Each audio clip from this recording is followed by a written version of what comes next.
My name is Ken Chibi, and I'm the director of the Europe Center here at Stanford. It is my pleasure and honor to introduce our distinguished guest, Anders Fogh Rasmussen, the former Secretary General of NATO, who will speak today on the topic of We Need American Global Leadership. So today, as many of you know, the world's leaders are meeting at the UN Summit on Sustainable Development in New York to commit to 17 Sustainable Development Goals to end poverty, reduce inequalities, and to improve the environment by 2030. These goals are a positive expression of the world's collective desire to improve in a concrete way the lives of virtually everyone on the planet. Implementing these ambitious goals involves overcoming many formidable obstacles. So one such obstacle is the provision of security around the world. Societies at war will not eliminate poverty, end hunger, educate all their citizens, or meet any of the other 2030 goals. Across the world, but perhaps most saliently in Europe, we have seen the human cost in the stories of Syrian refugees, fortunate enough to make it to Europe, and of course the development costs for those still in Syria are incalculable. So with war in Syria, conflict in Ukraine, and various other active and smoldering conflicts around the world, now is an opportune time to ask how the world might do a better job of providing the peace and security needed to advance the development goals that the world's leaders are focused on today, and hopefully the world's citizens will be focused on for years to come. So the most important institution for providing security in Europe over the last 65 years has been the North Atlantic Treaty Organization. Our speaker today, Anders Fogh Rasmussen, served as NATO's Secretary General from 2009 to 2014. His tenure was marked by a number of reforms designed to redefine the nature of the alliance so that it could continue in this role under vastly changing security landscape. So prior to serving as NATO Secretary General, Mr. Rasmussen was the Prime Minister of Denmark from 2001 to 2009 and was previously the Minister for Economic Affairs. Today, Mr. Rasmussen will speak on the role of United States leadership in NATO and in the world more generally. His very recent experiences leading NATO provide us with a great opportunity to think carefully about the provision of peace and security in the world and what's required of the United States. So ladies and gentlemen, please join me in welcoming Anders Fogh Rasmussen to Stanford.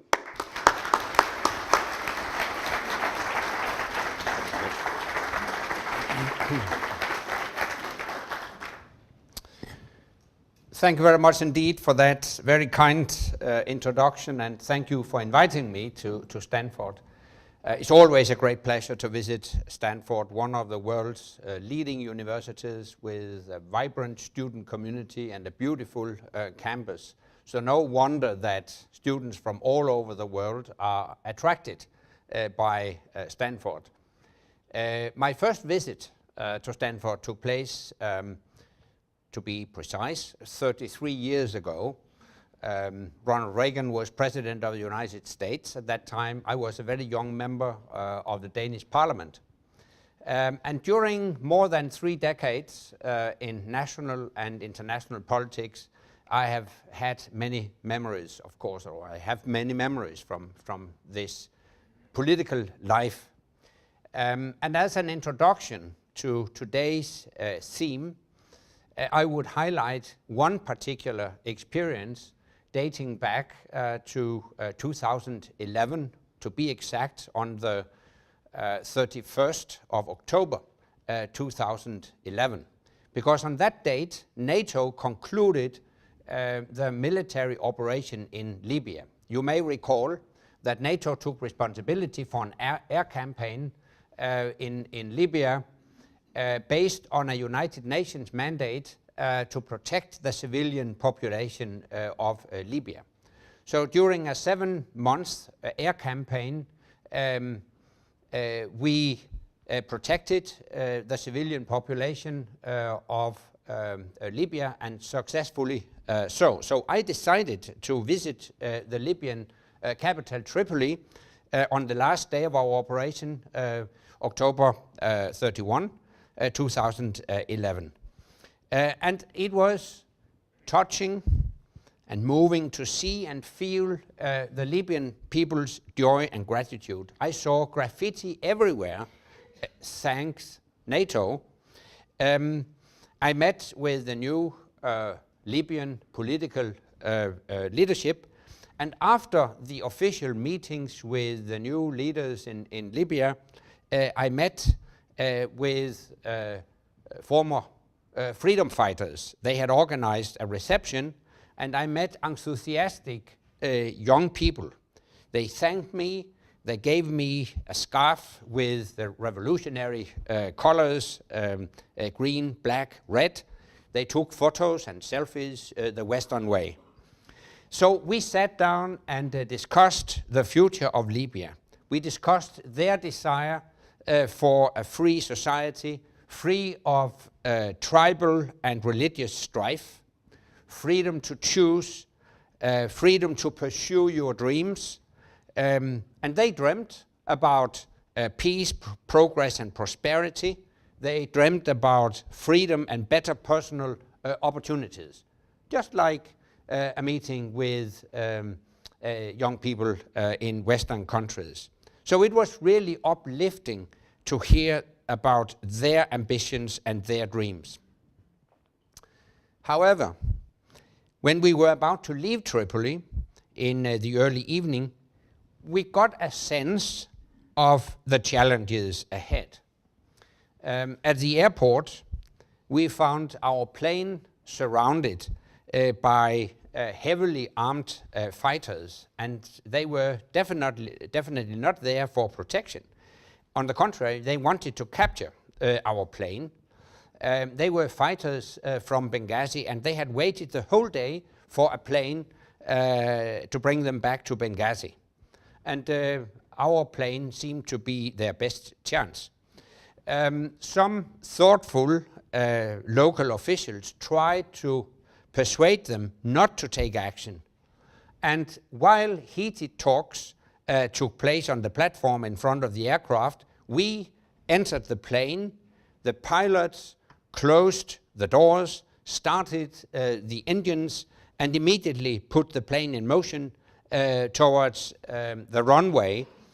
And they took off without awaiting the usual security instructions. And we flew out of Tripoli in security mode, that is, in low altitude and in circular movement to prevent attacks from the ground. So it was quite dramatic. And against the backdrop of victory, joy, and optimism among the young freedom fighters, this airport incident was, I think, a forewarning of the troubles ahead. Libya has now plunged into chaos, and today it is pretty close to being a failed state and a breeding ground for extremism and terrorism. So what started as a so-called Arab Spring has now turned into a winter with a new military regime in Egypt, repression and civil war in Syria, and the rise of the terrorist organization Islamic State, or ISIL, in Syria and Iraq, with branches elsewhere, including in Libya. Now, back in 1993, I read Francis Fukuyama's book, The End of History and the Last Man.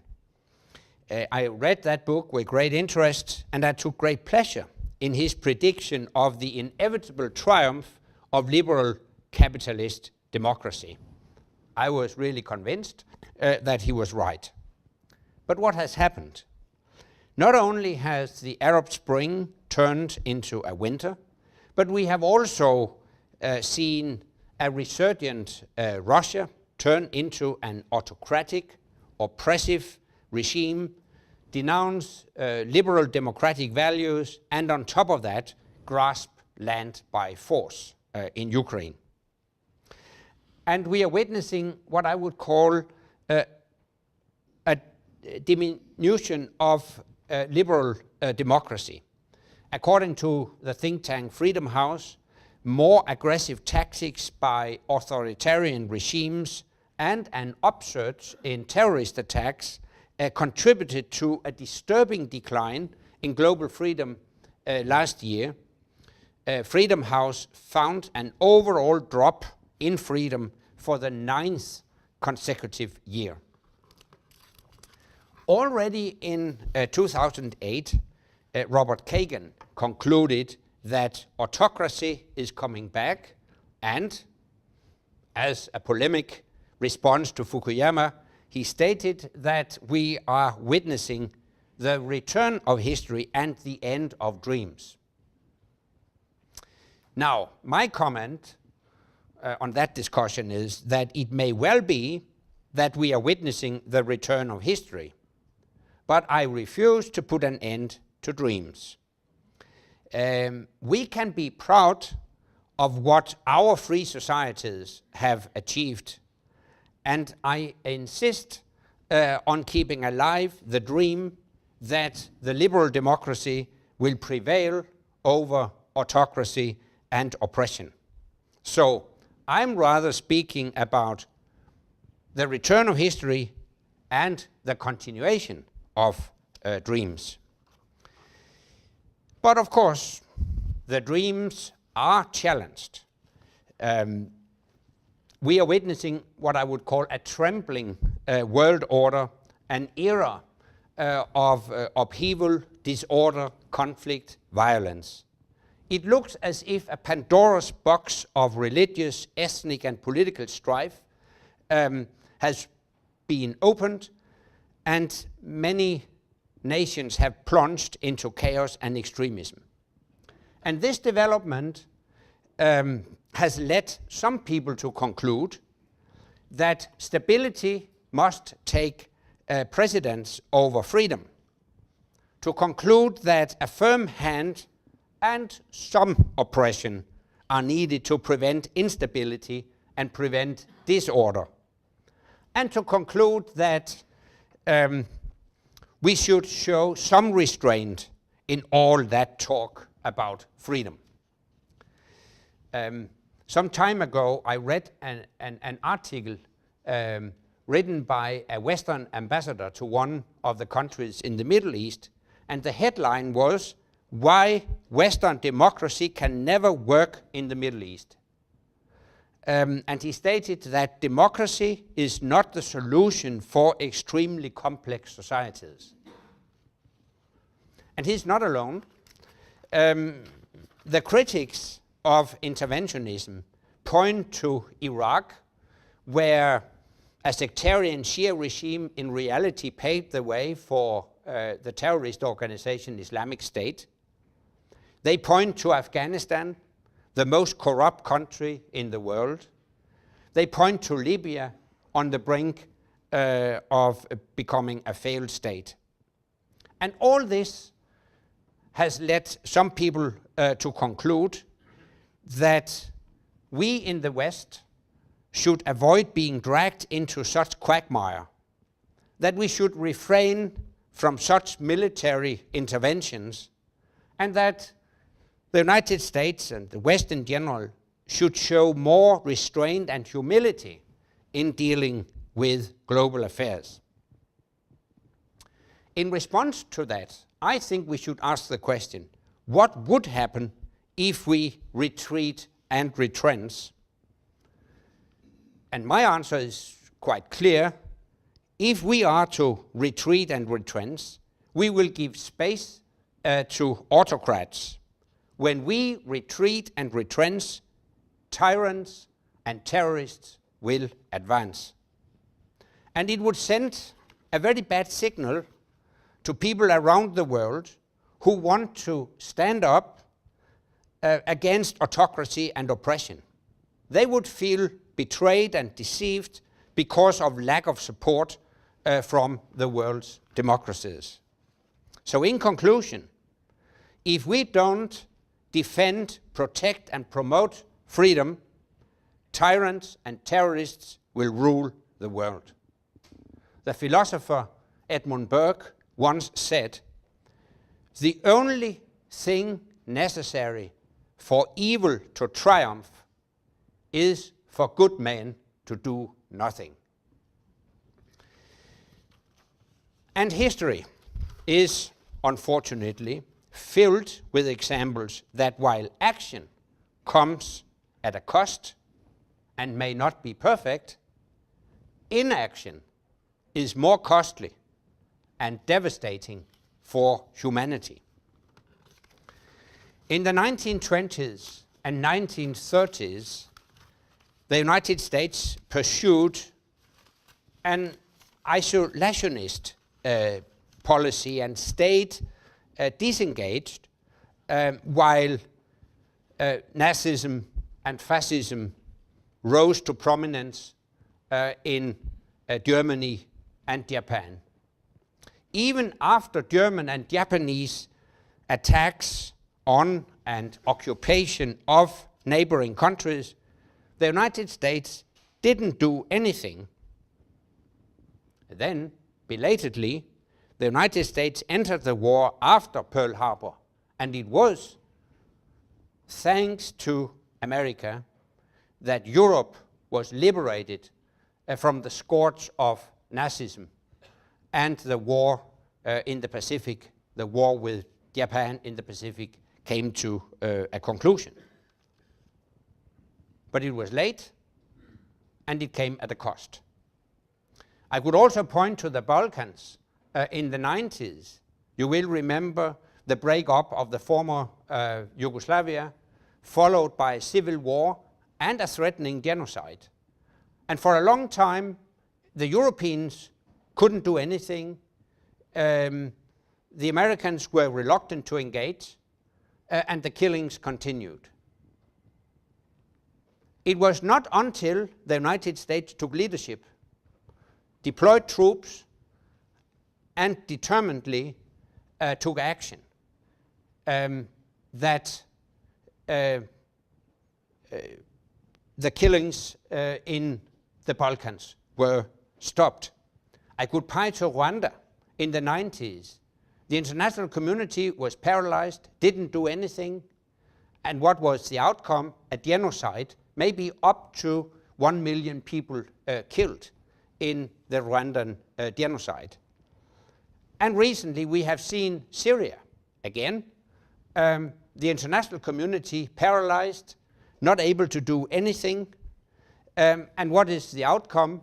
250,000 people killed, around 10 million people displaced, internally and externally, refugee pressure on Europe's borders. So people can wash their hands, pretend to have clean hands, but in reality, the outcome of inaction is that people have their hands covered with blood from innocent victims of the inaction from a paralyzed international community. But history also offers a brilliant and admirable example of American global leadership. In the wake of World War II, President Harry S. Truman took a principled stand. He made a clear strategic choice when he established that the United States would provide political, military, and economic assistance to all democratic nations under threat from external or internal authoritarian forces. In his historic address to Congress in March 1947, he outlined what was later called the Truman Doctrine. He said, "I believe that it must be the policy of the United States to support free peoples who are resisting attempted subjugation by armed minorities or by outside pressures. I believe that we must assist free peoples to work out their own destinies in their own way." This is the essence of the so-called Truman Doctrine. And under Truman's leadership, international organizations and structures, norms and rules were established in the military, political, and economic fields to prevent future devastating wars. What we could call Pax Americana represents 70 years of unprecedented peace, progress, and prosperity. It led to the extraordinary achievements of the Cold War and beyond. America helped rebuild the devastated European economies, created NATO, the Atlantic Alliance, founded a global network of security and economic partnerships, and developed a system of open world trade that has fueled productivity and prosperity. As we all know, President Truman left office as the most unpopular president in American history, but he demonstrated a brilliant example of American leadership and effective conduct in building a new international order after World War II. We need that kind of American leadership. And America is destined to lead, whether you like it or not. America is destined to lead due to its exceptional size and strength. In recent years, it has become politically incorrect in some circles to speak of American exceptionalism. I think this is unfortunate, for without a firm belief in America's special role in the world, the American electorate is unlikely to support the burden of American global leadership. Obviously, you should always be careful in using the term exceptional, in particular if it represents a moral judgment that you are better than others. But it is an undeniable fact that America occupies an exceptional position in the world, whether Mr. Putin likes it or not. First of all, due to the unique geographic location. Besides Mexico and Canada, the United States is the only major country to have direct access to both the Pacific and the Atlantic Oceans. And this unique geography offers unique logistical and military advantages. Whereas other big powers, for example, China, Russia, India, have common tense borders to defend, forcing them to devote a lot of resources and attention to local and regional issues. America is free from such regional challenges and can focus on executing a global leadership role.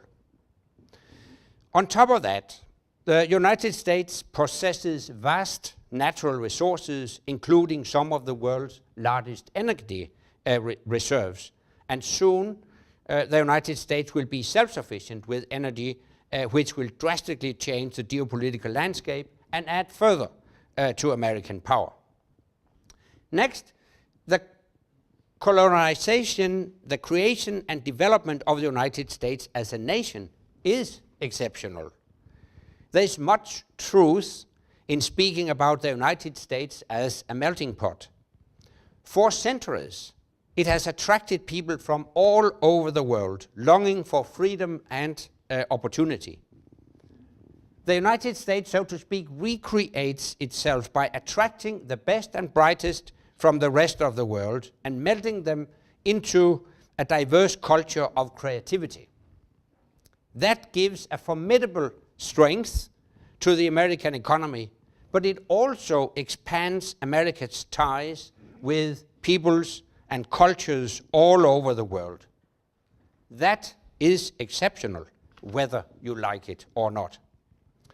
Finally, the idealism upon which the United States is founded and the development of mature, solid democratic institutions are truly exceptional. The history of American democracy has added yet other enduring advantages to American strength. The American foundation on the idea of individual rights and personal liberty has a universal attraction. Maybe not in the circles of autocrat elites that rule some nations under kleptocracy and oppression, but certainly among ordinary people who look to America as the inspiring flame of freedom, the shining city on the hill that they would very much like to live in. And being the world's oldest democracy, the United States has succeeded in developing strong, mature democratic institutions, tested and tried over time. And while democratic evolution is perpetual, undoubtedly the American governmental structures are the strongest in the world and clearly fit for global leadership. That's why the United States is a predominant power and will remain so for decades. And that's why the United States must maintain and take on a global leadership role. You can run, but not hide. But have no illusions.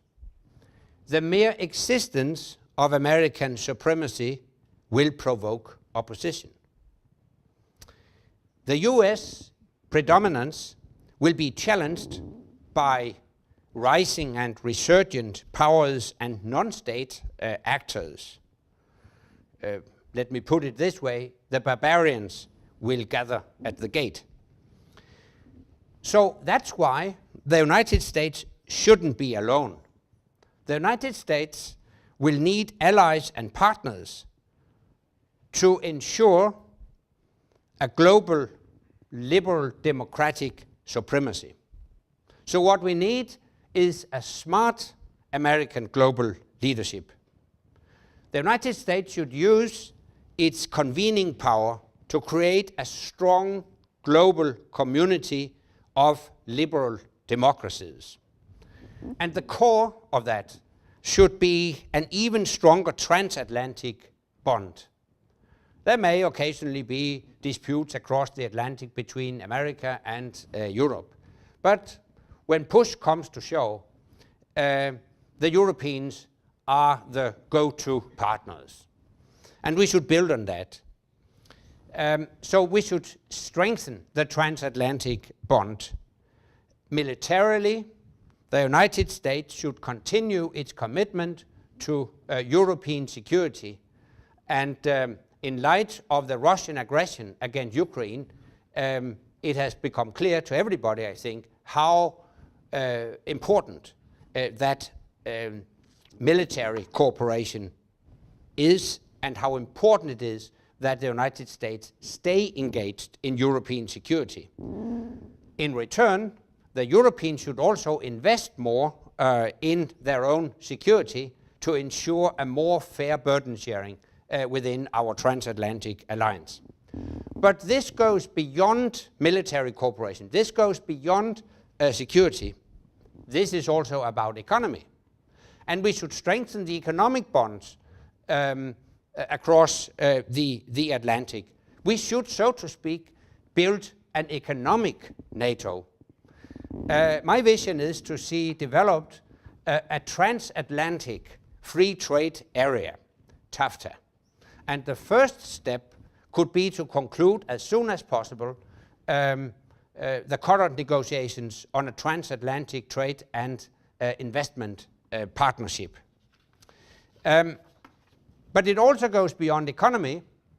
I think we should develop a transatlantic people's program, facilitate educational, scientific cooperation, promote student and teacher exchange programs, international visitors programs, etc.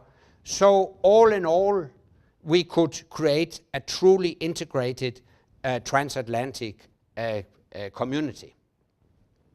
This should be the core of this community of the world's democracies. But we should also reach out to other parts of the world. We shouldn't be inward looking within the transatlantic alliance. We should pursue a global outreach to like-minded countries like Australia and New Zealand, Japan, South Korea, India, Brazil, South Africa, Israel. I could mention other countries. My point is that we should create a global caucus of democracies to strengthen the voice of the world's democracies, confronted as we are with resurgent nations and autocratic regimes that strive for changing the liberal international order. So a determined American global leadership should take place working in concert with Europe and like-minded democracies all over the world. So the blueprint for a smart presidential global leadership should take its point of departure in some important lessons from the last 3 decades. First, the United States remains indispensable to any concerted international action. The fact is that if America doesn't lead, then what needs to be done simply won't be done. Second, collective action is not possible when the American policy is disengaged, partially engaged, or hesitant. And third, inaction is also an action. Standing idly by may well be more devastating and costly than taking action. And that leads me to 3 fundamental requirements for American global leadership: conviction, conduct, and communication. Americans must have the will to lead. They must conduct their foreign policy in a manner that inspires confidence, and they must communicate this will forcefully to the rest of the world. Whenever America fails to meet one or more of these requirements, American leadership is put in doubt. Conviction is the most fundamental requirement. Any leader must emanate firm conviction and self-confidence to get people to follow. For the United States, the will to lead entails a firm belief in the exceptional position of America as the world's predominant power, an acceptance of the country's exceptional strength, obligation and responsibility, and self-confidence in the basic principles of freedom upon which America has been built. Speaking here in California, I would say Ronald Reagan is a great example of an American president who exuded conviction and confidence and was able to mobilize a strong political coalition. Reagan's belief in American exceptionalism was never in doubt. But actually it used to be a bipartisan approach in the United States. And a Democratic president, like President Kennedy, for him there was simply no alternative to American leadership. And since Americans couldn't escape their destiny, they might as well embrace it. That was his position. Kennedy truly believed that America was destined to lead. He communicated this belief to the American people, to America's allies, and also to America's enemies in powerful speeches time after time. The inaugural address contains what is probably the strongest commitment to American global leadership ever given by a president of the United States. He said, and I think it's one of the most famous quotes from his inaugural address that you know, he said, "Let every nation know, whether it wishes us well or ill, that we shall pay any price, bear any burden, meet any hardship, support any friend, oppose any foe to assure the survival and the success of liberty. This is how a global leader speaks. So I could, maybe in a bit simplistic way, summarize the blueprint for smart presidential global leadership in the following. The President of the United States should execute determined American leadership in combining President Reagan's firm conviction, President Truman's effective conduct, and President Kennedy's catching communication. We need determined American leadership. We need a strong Europe to be a valuable and reliable partner for the United States. And then we need more self-confidence and less self-doubt or self-loathing. I strongly believe in the values of liberal democracy and the liberal international order. Free markets, free mobility, free trade are all prerequisites for growth, prosperity, and progress. I firmly believe that free trade helps to promote peace by strengthening the economic ties between peoples and countries. As the French economist Frédéric Bastiat once put it, when goods do not cross borders, soldiers will. But there is more to liberal democracy and the liberal order than an efficient market economy. Liberal democracy is based on the fundamental belief that the right to liberty is an indispensable and universal right for and desire of each individual human being.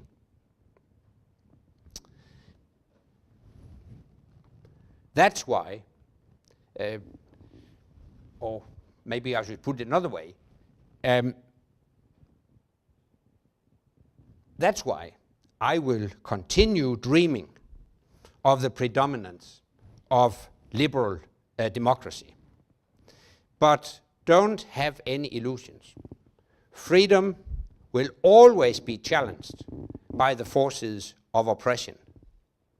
However, I do believe that the community of values with the best story will win. But history has taught us that we cannot be complacent. Thomas Jefferson once said, "The price of liberty is eternal vigilance." That's why the forces of freedom must unite under the leadership of the world's strongest democracy. Thank you.